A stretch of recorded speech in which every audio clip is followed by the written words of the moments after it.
Hey everyone, it's me again on the next exciting episode of The Lori House.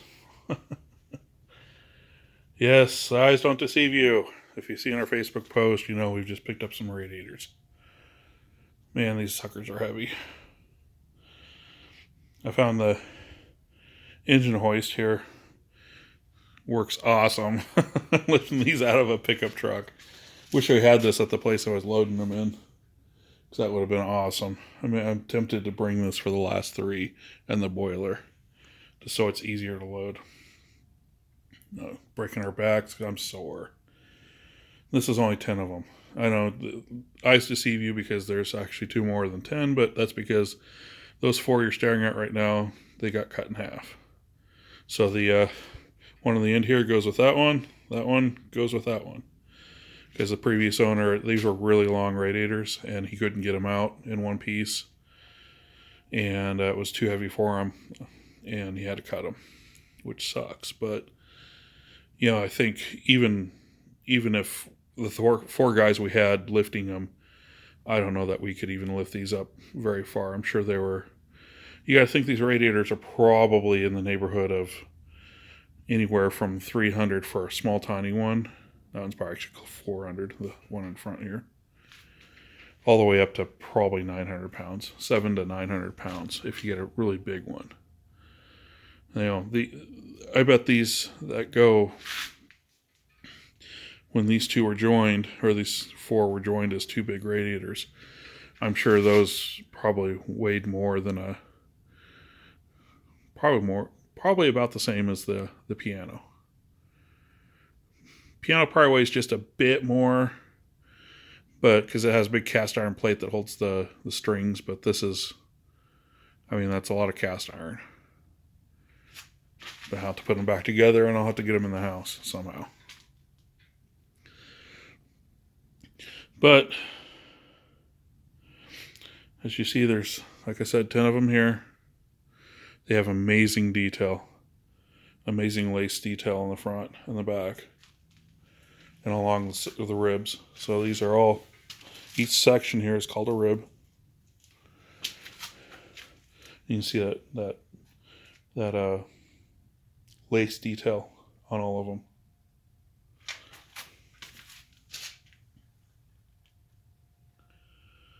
These are the upper echelon of decorative radiators you can get from the American Radiator Company. And really they're top notch. These never leaked. I was told by the previous owner he didn't have any problems with leaking when we removed them from the house, because we actually removed them from the house. They didn't show any signs of leaking on the wood or anything, which is awesome. I'll still pressure test them, but really there's a lot of good things about this. So when we bought these, we bought them as a whole house set, meaning we get every radiator in the house, we get the boiler, we get the expansion tank, the pop-off valve for the boiler, everything. I could take all the piping if I wanted to, everything. We're going a different route with piping. We're going to go with what's called PEX, aluminumized PEX. So the PEX has an aluminum coating on the outside of it that really stabilizes the PEX. Plus, when you're running hot temperatures, it'll run warmer than it did with the cast iron plumbing, the screw pipe. Unfortunately, the only thing that was really unfortunate about these is when they set up this house, they used galvanized piping. So everything has rust in it. I don't know if the radiators have rust in it, but when I got the valves and everything, when I tipped one of the valves over, that's a nice pile of rust that came out of it. And that's all galvanized piping. You got the brass valves, which are these, and that's all galvanized. That's why it's all rusted. People think galvanized keeps it from rusting. It doesn't. It only works for so long, and then the coating wears off, and then it starts to rust, just like anything else. So that's why some of these, he's had to cut them off the floor, because they're so rusted together, and I don't know if I'm going to be able to get these off without having to tear apart the entire valve just to heat it up enough to twist them off. You can get new ones still, but new bright brass valves, but I don't know if I'm going to go that route just yet, because obviously I have all the valves for the radiators. The way these work is you have a valve, or you'll have an elbow on one side, you'll have the valve on the other side, and then that elbow generally comes around, goes around back, and then comes back up to a hole in the floor that goes down to the return line. And that's how they get the hot water. So the hot water comes in here, cycles through the radiator, and then comes back and returns around to the return pipe. Or if you have a monoflow, it goes all the same pipe. It's just the heat rises. It's a gravity-fed system. They made it more efficient later on when they introduced water pumps to the system. So you can get these water pumps. They're generally red. They have different colors, but the only ones I've seen are red, which forces water into the radiator and forces it through everything and then back out into the cold side. And the way this works is you have the boiler in the basement feeding the radiator, and then it comes through the radiator and comes back out the other way, and the boiler will keep heating that water until it hits 158 degrees or so, around in that region, whatever you have it set to. That's what the radiators are giving off in temp. As soon as the boiler temp, or the water temp, drops down to say 130 degrees, that boiler kicks back on and heats the water again until it's all at 158 degrees. So back in the day, since it was gravity fed, they're using this 2-inch pipe for everything, which is fine if you've got gravity fed. And when they introduced the pump, now all of a sudden you're pushing 2 inches of water through everything. In fact, they narrowed it down as boilers became more efficient. They narrowed those down from what I've seen. So when it comes out of the boiler, it'd be copper screw pipe, and then it'll go into the 2-inch and whatever from there. But you're still moving a lot of water in the 2-inch pipe. That's why it's not so efficient, because you're not really maximizing the amount of heat you can get out of the water. You're just forcing a ton of water through a bigger pipe, trying to heat things up. So when I said I'm going with aluminized PEX with that aluminum coating on it, it insulates the pipe a lot better, and it holds the shape a lot better. So I can bend it in certain shapes and get it to come through floors or connect up to other things. So really, I could ditch the whole galvanized pipe deal. In fact, I'm not going to scavenge any of the piping out of that house except for what's connected to the valves. But I'm gonna get the expansion tank. I'm probably not going to need it, but I'm going to get it. I'm going to get the boiler out of there. I'm going to get the pop-off valve, which when I say is a pop-off valve, it's if the valve gets so hot, it'll actually expand a spring in it and actually blow off. So, and that and pressure. Actually, it's a pressure valve. Sorry, not heat, pressure. The expansion tank is there. When you heat water, it expands, and the expansion tank absorbs the expansion from the water. So the pressure goes somewhere, and it goes to that. There's a little rubber bladder in it that pushes out against air and protects that, so you don't have pipes bursting because they're overpressurized. Because the heat will build up, it'll expand, and then it'll bust pipes. And it'll bust the galvanized before it busts one of these radiators.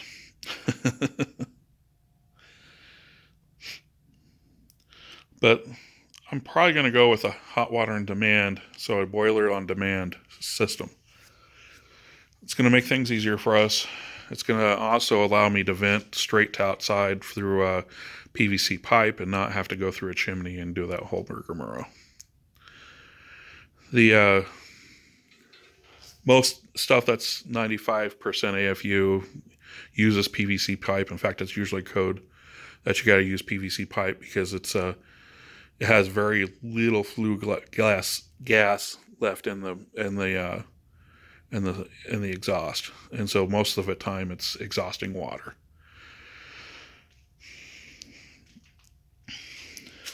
But then you go through and you use those aluminum PEX, so we're going from 2-inch down to 1/2 inch, or 5/8 inch, and you go through a manifold system, and you can zone these radiators at that point. Used to be you'd turn off one radiator and you end up cooking in one room, but then the rest of the house is cold because you have one radiator that got turned off at the valve, depending on how your system's set up. This way, with individual lines going to each radiator, I can zone this and pressure and load balance this as well. So if I have a bigger radiator like these are like twice the size or a little more than that little one, we don't need the same flow for this one to that one. So I can reduce the pressure in the small one. I can increase the pressure in the large one and load balance that way. So it's interesting what you can do and make things more efficient. You're probably wondering what these little things are. These are automatic bleeders for radiators. So when you push the system full of water, the air has somewhere to go, so it can fill the radiator completely full of air, so you don't end up with an air pocket in the top here and cold spots. And every radiator has them. You see this? Maybe I can get a light on it.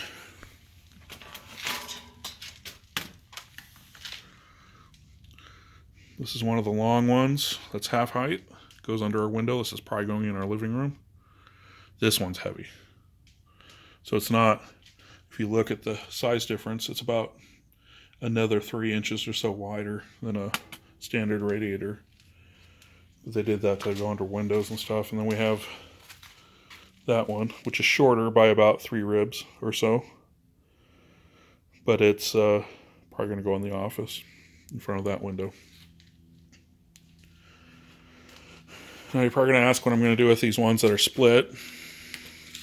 I got to do heat calculations on all this and find out how big of a radiator I need in each room. If I have to, I can remove ribs and go ahead and run shorter radiators, or I can put them back together, or I even toyed with putting a bread box or a baking box in the middle. You'll see that on some fancier models where they take a short radiator and they'll put it for a few rungs in the middle of one of these longer, bigger ones. So you have a little box that's in the middle here for baking goods and things, for turkeys, whatever, in the dining room or even in the kitchen. Exceedingly rare to find one of those. They didn't make many, and there's one really fancy one that had a drawer even at the bottom of it that you can't find. I've never seen one actually in real life. All I've seen is diagrams in the book I have of all the radiators from American Radio Company about I think it's 1887 or 1897 was the copyright on that book. It's a sales manual. But anyway, that just gives you a little hint of what's to come. You can also repipe your whole home radiators with the PEX. So say you have a traditional boiler and you want to run PEX to save money on heating and also run warmer in your house. You can repipe your whole basement and gain headroom and everything by using PEX. So instead of having a pipe hang down, like almost hit your head on every time you go down the basement, you can get rid of that pipe and just replumb it. And then you'll run warmer. It'll heat up faster. There's so many benefits to doing it. So yeah, a little bit of new, a little bit of old. The radiators fit the house. The PEX is new technology. Well, probably 30 years old. The boiler, probably 20 years old. But they're brand new, so it's new technology. The pumps are all new. In fact, the reason why I'm getting the boiler is because it has a pump on it. That'll save me a little money.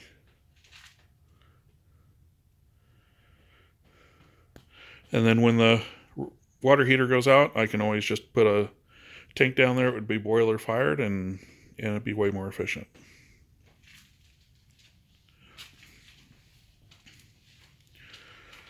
Anyway, just want to give you guys a heads up. A lot in my mind today, but I'm more sore than anything. I really don't want to move these for a while. I do have to paint them. That'll be another episode, but I'm going to really highlight the lace. The bodies of the radiators will be metallic, so like that's original, that silver color. But we'll do copper, bronze, gold, silver, metallic colors. And then we'll accent the colors by highlighting the frilling in a contrasting color. So if I have a silver radiator, maybe they'll be in gold or copper. Things like that. And those will look killer. Do them on each rib. I mean, there's a lot of frilling on these. It'll be as much of an element as the main color, but oh, that'll look beautiful when it's done. Probably just do it all to the main floor radiators. I don't think I'll do them to the upper floors, but you never know. If I find an easy way to do it, which I already have an idea of how to do it, it's probably going to be an easier way to do it. But anyway, this video's gone long enough.